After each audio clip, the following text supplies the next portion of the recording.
नमस्ते everyone, welcome back to Ajay Joshi chemicals.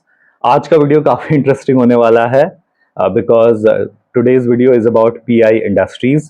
कल रात को मैंने ट्वीट करा था कि पीआई इंडस्ट्रीज़ के ऊपर मैं वीडियो बनाने वाला हूं और मुझे कुछ चीज़ें सही नहीं दिख रही हैं। तो काफ़ी कमेंट्स आए, काफ़ी ज़्यादा मुझे डीएम्स भी आए, काफ़ी मुझे व्हाट्सएप पे मैसेजेस भी आए कि आप ऐसा क्यों बोल रहे हो। But see, I have always been a fan of this company. मैंने हमेशा बोला है कि इनकी amazing R and D strength है, प्रोसेस ऑप्टिमाइजेशन और ग्लोबल पार्टनरशिप्स इतनी अच्छी हैं। बट मुझे दिख रहा है कि थोड़ा बहुत कंपनी में एक फटीग आ रहा है scaling up the business with the existing set of products. तो मुझे लगा कि I should speak the truth and 99% of मेरी जो ऑडियंस है वो इसीलिए मेरे को सुनती है because I speak whatever I want to speak and I speak like I mean it. So जो 1% लोग offend हो रहे हैं उनको मैं यही बोलूंगा, go take a hike, leave, do not watch this video or do not watch any of my videos. But for the 99% of the audience who are truth seekers, let me decode PI Industries as on today. PI Industries has done a commendable job over the years, a true blue CRDMO company in India. किसी भी other company को benchmark करना है तो हम pi के against ही benchmark करेंगे। जो आर-एन-डी कैपेबिलिटीज इन्होंने डेवलप करी हैं, कोई भी ग्लोबल एग्रो सुपर मेजर है आज के टाइम में वो पीआई के पास आती है because PI has the ability to optimise their process and do the R and D in record amount of time and give the best result. मैं बार बार अपने पुराने वीडियोस में भी ये बोलता आया हूं कि despite having 2-3 fluorinated players in India, global agro super majors still prefer PI as their partner and not prefer the other fluorinated companies in India. So PI has something special जिसको उन्होंने over the years leverage करा है।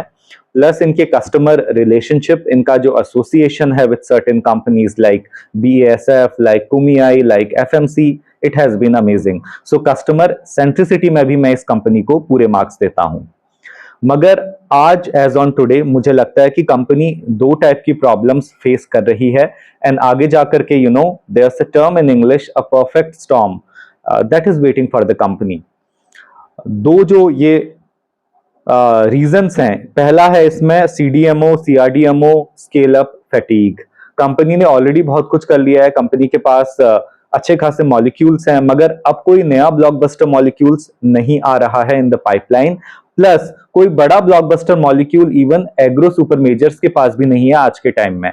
अब blockbuster molecule से मेरा मतलब है कि एनी फंजिसाइड, इंसेक्टिसाइड और हर्बिसाइड जिसका market potential 800 million, 700 million dollar, $1 billion के आसपास हो, जैसे CTPR हुआ करता था या अभी पायरोक्सासल्फोन है। ऐसे ब्लॉकबस्टर मॉलिक्यूल्स अब एग्रोकेमिकल में नहीं दिख रहे हैं। So even if PI gets a new order, chances are very less कि वो एक ब्लॉकबस्टर मॉलिक्यूल का ऑर्डर होगा, क्योंकि इवन एग्रो सुपर मेजर्स के पास आज के टाइम में ऐसे ब्लॉकबस्टर मॉलिक्यूल्स नहीं है।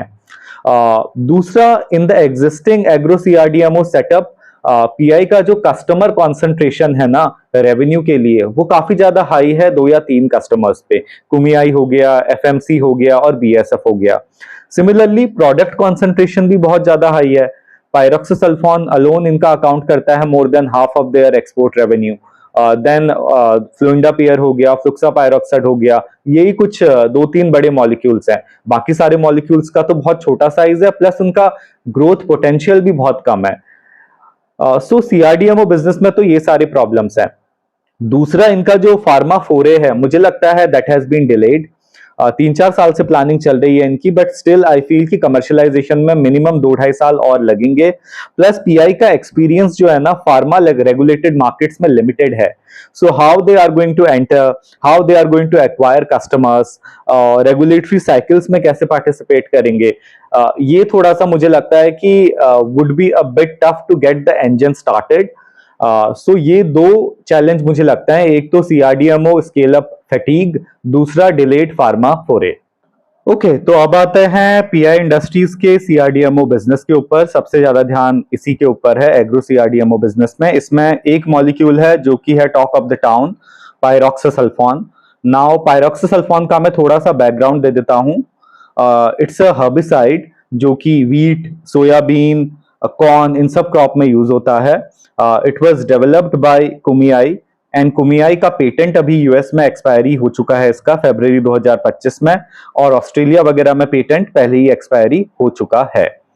कुमियाई के लिए ये मॉलिक्यूल पीआई बना रहा है काफी सालों से, और पीआई का एक्सपोर्ट रेवेन्यू इस मॉलिक्यूल पे बहुत ज्यादा डिपेंडेंट करता है। 50 to 60% of their export revenue on an average comes from this particular molecule. Pyroxasulfone का सबसे बड़ा मार्केट जो है वो यूनाइटेड स्टेट्स में है। 60 to 70% of the global pyroxasulfone market lies in the US. उसके बाद 10 से 12% का मार्केट ऑस्ट्रेलिया में है, and rest of the market इनका CIS रीजन, आसियान, इन सब जगह पे है। So US happens to be a major end market for pyroxasulfone, और पीआई कुमियाई को यूएस के लिए ये मॉलिक्यूल बना करके देता भी है।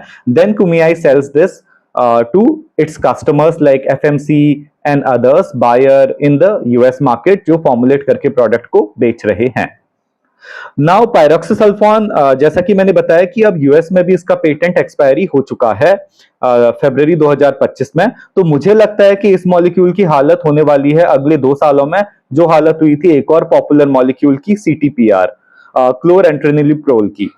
क्लोरेंट्रेनिलिप्रोल भी 2022 में एक्सपायरी हुआ था। एफएमसी का ये मॉलिक्यूल हुआ करता था CTPR, और the moment it got expired immediately first year में 6 चाइनीज मैन्युफैक्चरर्स इसके आ गए थे टेक्निकल के, और तकरीबन 40 से 45 फॉर्मुलेशन वाले चाइनीज मैन्युफैक्चरर आ गए थे।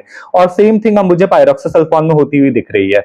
मॉलिक्यूल एक्सपायरी फरवरी 2025 में हुआ इसका। चाइना में ऑलरेडी 3 कंपनीज ने बनाना शुरू कर दिया है। जिंगफा हो गई, रेनबो एग्रो हो गया, और भी एक और कंपनी है। अब इसमें दूसरा कैच ये है कि चाइना के ऊपर कुमियाई ने प्रोसेस पेटेंट लगाया हुआ था। मतलब कुमियाई का जो मैन्युफैक्चरिंग रूट है वो चाइनीज कंपनीज उस मैन्युफैक्चरिंग रूट से इसको नहीं बना सकती है, बट चाइनीज बीन चाइनीज उन्होंने इसका भी तोड़ निकाल दिया है। सो जिंगफा करके जो कंपनी है वहां की, उन्होंने अपना रूट डेवलप करा है, और वो लोग बोल रहे हैं कि काफी कॉस्ट कंपेटिटिव रूट है। सो आई एक्सपेक्ट कि अगले साल जनवरी से जिंगफा यूएस मार्केट में सप्लाई करना शुरू कर देगा, और जिस हिसाब से यूएस टैरिफ्स लूम कर रहे हैं, मुझे नहीं लगता कि यूएस कस्टमर्स इतने ज्यादा स्टिक करेंगे कुमियाई के साथ, और कुमियाई इतना ज्यादा स्टिक करेगा पीआई के साथ। नो डाउट कस्टमर रिलेशनशिप्स बहुत जरूरी हैं, मगर इट इज बिजनेस। सो कुमियाई को अगर सस्ते में वो मॉलिक्यूल मिलेगा तो डेफिनेटली वो स्विच करेगा, बिकॉज अगर कुमियाई स्विच नहीं करेगा, कुमियाई के जो यूएस के कस्टमर्स हैं, they are now free to switch to whichever supplier they want to switch to buy pyroxasulfone technical. So इसीलिए मुझे इसमें एक थ्रेट बनता हुआ दिख रहा है। अनफॉर्चुनेटली पीआई के जो बाकी के मॉलिक्यूल्स हैं उन पे भी मैं अभी आऊंगा, एग्जिस्टिंग मॉलिक्यूल्स हैं वो इतने बड़े नहीं है कि इस सिचुएशन को सैल्वेज कर सकें। ऑस्ट्रेलिया, जो कि मैंने बताया था कि 10 से 12% मार्केट है पायरोक्सिसल्फोन का globally outside of the US, वहां ऑलरेडी बायर, जो कि एक बड़ी कंपनी है जो पहले कुमियाई के कस्टमर हुआ करती थी, they have already switched to Chinese suppliers. So उधर तो switch over to Chinese already हो चुका है। सो यूएस में भी अभी क्योंकि पेटेंट एक्सपायरी हुआ है, आई एक्सपेक्ट अगले साल फर्स्ट हाफ में वहां भी चाइनीज स्विच होना शुरू हो जाएगा। सो इसीलिए पायरोक्सिसल्फोन को लेकर के मैं थोड़ा सा वरीड हूं, क्योंकि पीआई की काफी ज्यादा रेवेन्यू रिलायबिलिटी इस पर्टिकुलर मॉलिक्यूल्स पे है, एंड टाइम एंड अगेन मैंने ये पॉइंट हाईलाइट करा है। I thought they had some other molecule in the pipeline, और they thought कि pharma revenue को they would be able to build up, मगर वो भी थोड़ा बहुत डिले हो गया है। So that is the main area of concern, and that is why मैं बोल रहा हूं कि ये challenges PI में आगे देखने को हमें मिल सकते हैं towards the end of this year।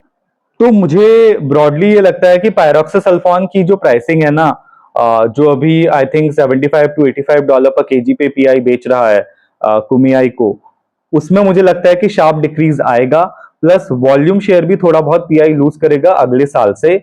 Same situation सीटीपीआर का मैं एग्जांपल दे रहा हूं, सीटीपीआर में भी यही हुआ था, जबकि सीटीपीआर तो पायरोक्सा से भी बड़ा मॉलिक्यूल है, इट्स $1 बिलियन मॉलिक्यूल ग्लोबली। पायरोक्सा अभी भी 600-700 के आसपास का होगा मैक्सिमम।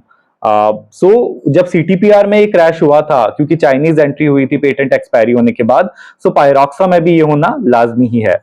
अब बाकी जो मॉलिक्यूल है पीआई के, अभी मुझे शॉर्ट टू मीडियम टर्म में जो सेविंग ग्रेस दिख रहा है वो दिख रहा है फ्लोरिंडापेयर से।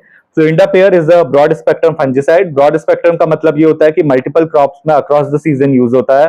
सो सीरियल, सोयाबीन, पीनट, कॉर्न वगैरह इन सब में यूज होता है। ये पीआई एफएमसी के लिए बनाता है।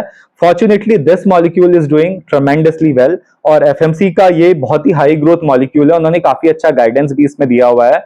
एफएमसी ने बोला है कि यूएस और ब्राजील में काफी रॉबस्ट रेवेन्यू ग्रोथ देखने को मिलेगी उनको through fluindapyr, plus Asia में भी now they are expanding in the fluindapyr formulations. So this is a good growth engine, मगर ये enough नहीं है to salvage PI out of the pyroxasulfone situation. तीसरा मॉलिक्यूल जो कि ठीक ठाक है, not that big but continuous volume growth देता रहेगा पीआई को, वो है fluxapyroxad, again a fungicide. Soybean, corn, fruits में जाता है. ये बीएएसएफ के लिए ये लोग बनाते हैं. बीएएसएफ के जो ब्लॉकबस्टर कुछ ब्रांड्स हैं, प्रियाक्सर हो गया, जीमियम हो गया, इन सब में फ्लुक्सापायरोक्साइड जाता है, आइदर अलोन और in combination with other fungicides.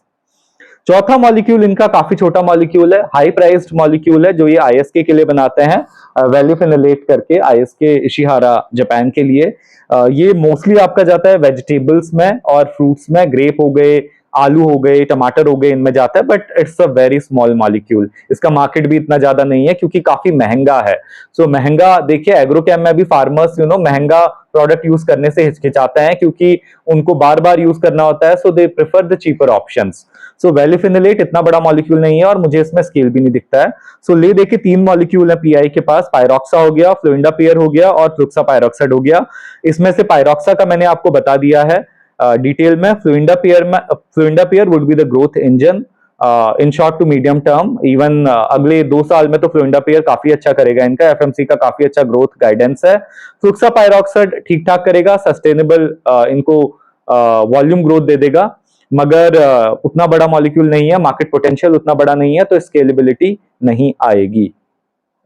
So yeah, with this I would wrap up today's video. आप लोग अपने कंक्लूजन्स इसमें से ड्रॉ कर लीजिए. मैं नोट्स नीचे डिस्क्रिप्शन बॉक्स में डाल दूंगा so that आपको मॉलिक्यूल्स का नाम पढ़ने में, समझने में, उनके एप्लीकेशन समझने में थोड़ी बहुत आसानी होगी.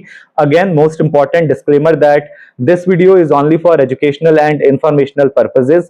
इस वीडियो के बेसिस पे आप शेयर मार्केट में कोई भी इन्वेस्टमेंट रिलेटेड डिसीजन मत लीजिएगा. Always go to a SEBI registered financial advisor to take any kind of financial decision. ये वीडियो मैंने इसलिए बनाया है because I break down the chemical sector, companies की केमिस्ट्री, कंपनीज के प्रोडक्ट. मुझे कंपनीज के प्रोडक्ट्स में दम दिखता है, नहीं दिखता है, मैं उस एंगल से बात करता हूं. मगर फाइनेंशियल मार्केट से रिलेटेड किसी भी एडवाइस के लिए always go to a SEBI registered financial adviser. किसी भी यूट्यूब वीडियो के बेसिस पे या सोशल मीडिया के बेसिस पे अपने इन्वेस्टमेंट डिसीजन मत लीजिएगा. Stay safe and I will meet you soon with a new video next week. नमस्ते, जय हिंद.